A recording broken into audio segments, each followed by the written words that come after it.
बोलने का अवसर दिया उसके लिए धन्यवाद। पुलिस और कारागार पे डिमांड है। पुलिस का नौजवान खाकी वर्दी पहन के 12 से 18 घंटे की ड्यूटी करता है। उसके सेवा काल में ना इतवार है ना सरकारी छुट्टी है। सरकारी छुट्टी को भी वो 4 बजे उठता है, वर्दी लगाता है, बेल्ट लगाता है, जूते पॉलिश करता है और अपनी ड्यूटी पॉइंट पे जाता है और समाज के बीच में, जनता के बीच में एक आदर्श बन के खड़ा होने की कोशिश करता है। सरकारी महकमे तो और भी है, सरकारी कर्मचारी और भी है, वहाँ 52 रविवार की छुट्टियां भी है, 36 सरकारी छुट्टियां भी है, 12 सेकेंड सैटरडे, कुल मिला के 365 दिनों में 100 छुट्टियां और अवकाश है। और ये 24 घंटे लगातार 24/7 लगातार नौकरी करने वाला कार्मिक है। इस बात को 2 लाइनों में अगर हम समझें तो पुलिस जनता की सेवा के लिए त्यौहार और परिवार छोड़ देती है। पुलिस की पत्नी करवा चौथ का व्रत भी फोटो देख के तोड़ देती है।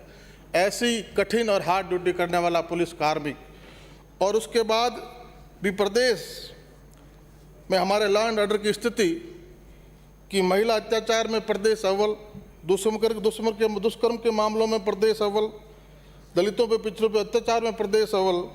लॉ एंड ऑर्डर की अगर ऐसी स्थिति बिगड़ी है तो उसके मूल में, उसके जड़ में, उसके कारण में हमें जाना होगा और तभी बजट के प्रावधानों का एक अच्छे प्रदेश के संचालन की संकल्पना को हम साकार कर पाएंगे। बीकानेर का भास्कर कल लिखता है, सर 2 साल में बीकानेर के 27 थानों में दर्ज चोरी, लूट और डकैती के मुकदमों की पड़ताल 2 साल में 1.6 करोड़ पर हाथ साफ करके चोर लुटेरे। रिकवरी सिर्फ 3.5%। चोरी के 349 मुकदमों में 65% का पता नहीं लगा। कैसे इकबाल बुलंद रहे? 2 साल में लूट और चोरी की 226 वारदातें नहीं खोल पाई पुलिस, माल भी पूरा नहीं मिला। इनकी जड़ में हमें जाना होगा। माननीय सभापति जी, माननीय मंत्री जी, पुलिस की फंक्शनिंग की जो मेन यूनिट है, जिसको हम पुलिस थाना कहते हैं, और जो इन आपराधिक गतिविधियों पे अनुसंधान अधिकारियों की स्थिति थानों में क्या है। नफरी जिस थाने में जितनी सैंक्शन है उसकी आधी भी नफरी नहीं है।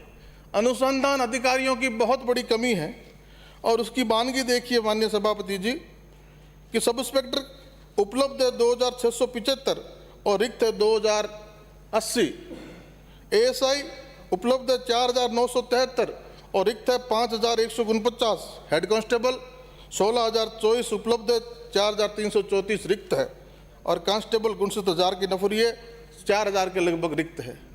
तो जब नफरी, कुल नफरी को भी बढ़ाने की जरूरत है, उसमें भी अगर अनुसंधान अधिकारियों की स्थिति ऐसी है तो हम कल्पना कर सकते हैं कि अपराध पे हम अंकुश किस तरह लगा पाएंगे। राजधानी में कमिश्नरेट की स्थिति देखिए सभापति जी, माननीय मंत्री जी, 2013 के बाद आज तक कांस्टेबल से हेड कांस्टेबल के प्रमोशन नहीं हुए। 16 से हेड कांस्टेबल से एएसआई के प्रमोशन नहीं हुए। 2015 से एएसआई से सब इंस्पेक्टर के प्रमोशन नहीं हुए। और रेट जो हमारा ट्रिब्यूनल है उसमें स्पष्ट अधिकारियों को कहा है कि आप प्रमोशन देने के आदेश भी किया और बढ़ती गई लापरवाही के लिए अधिकारियों को डांट भी लगाई है, लेकिन हमारे अधिकारी रेट को तो कोर्ट ही नहीं मानते। अगर यही स्थिति है और 8 सालों से जिन जरूरतमंदों को वास्तव में प्रमोशन मिल जाना चाहिए था, थानों में अनुसंधान अधिकारियों की तादाद बढ़ जाती, कानून व्यवस्था और मजबूत होती, लेकिन अधिकारियों को इस बात से कोई चिंता नहीं है। इसके लिए कौन दोषी है उसकी भी जिम्मेदारी सरकार को तय करनी चाहिए। राजधानी के थानों में ये स्थिति है तो हम प्रदेश के थानों की कल्पना कर सकते हैं सभापति जी। बड़े अधिकारियों को प्रमोशन तो एक दिन भी लेट हो जाए तो हाय तौबा मच जाती है और इन लोगों के 8-8 साल से प्रमोशन अटके पड़े हैं। और थानों में नफरी के तो उल्टी गंगा बह रही है। जहाँ थाने में मेन यूनिट है जो लैंड ऑर्डर को नियंत्रित करती है, वहाँ नफरी होनी चाहिए, वो तो आदि है, लेकिन जहाँ अफसर बैठे हैं, जहाँ सीओ बैठा है, जहाँ एसपी बैठा है, जहाँ कमिश्नर बैठा है, जहाँ डीजी बैठा है, वहाँ तो नफरी की संख्या उपस्थिति से दुगुनी है। थाने में आपके अनुसंधान अधिकारी 5 है, उसको मॉनिटरिंग करने वाले 15 है। तो एक आदमी काम करे उस पर तो दिन में 10 बार तो उसकी मॉनिटरिंग होती है, 10 चीजें उससे मांगते हो। तो जब संख्या नहीं बढ़ाओगे, प्रमोशन नहीं करोगे तो आप थाने की स्थितियां कैसे सुधार पाओगे। माननीय सभापति जी, संसाधनों का बंटवारा, इस बात को भी हमें महत्वपूर्ण बात है, इस बात पे भी हमें गौर करना होगा। पुलिस सरकार बजट में संसाधन देती है, लेकिन संसाधनों का बंटवारा जिस तरह होता है, उस बंटवारे की धारा को बदलने की जरूरत है। संसाधनों का बंटवारा ऊपर से शुरू होकर नीचे तक आता है, और जब ऊपर से शुरू होकर नीचे तक आता है तो जहाँ मेन यूनिट है, जहाँ पहुँचना चाहिए संसाधन, वहाँ आते आते वही खटारा जीप, वही टूटी फूटी मोटरसाइकिल हिस्से में आती है। इसलिए इस बात को भी बदलने की जरूरत है। संसाधनों का बंटवारा, अगर आप पुलिस को स्ट्रेंथन करना चाहते हो, राजस्थान पुलिस का इकबाल बुलंद करना चाहते हो, लॉ एंड ऑर्डर मेंटेन करना चाहते हो, तो आपको संसाधनों का बंटवारा भी नीचे से शुरू करके ऊपर तक ले जाना होगा। इस महत्वपूर्ण बात की ओर सरकार को मैं इंगित करना चाहूंगा। हमने सरकार की मंशा थी स्वागत कक्ष विधायक कोष से बने, सभी विधायकों ने विधायक कोष से स्वागत कक्ष बनवाए। विधायक आपके संसाधन को और दुरुस्त करना चाहते हैं। हम एम्बुलेंस के रूप में व्हीकल देते हैं अस्पतालों में, हम पुलिस को भी गाड़ी देने को तैयार है एमएलए लेड से, लेकिन एमएलए लेड में संशोधन हमने हमारी कमेटी से, पंचायत राज कमेटी से एक संशोधन सरकार को भेजा है, तो सरकार उसमें संशोधन करे, एमएलए लेड में अनुमति करे, तो संसाधनों की व्यवस्था में भी एमएलए लेड काम आ सकता है पुलिस के। पुलिस की बहुत सारी छोटी छोटी मांगे एक एक शब्द में माननीय सभापति जी आपके माध्यम से बताना चाहूँगा।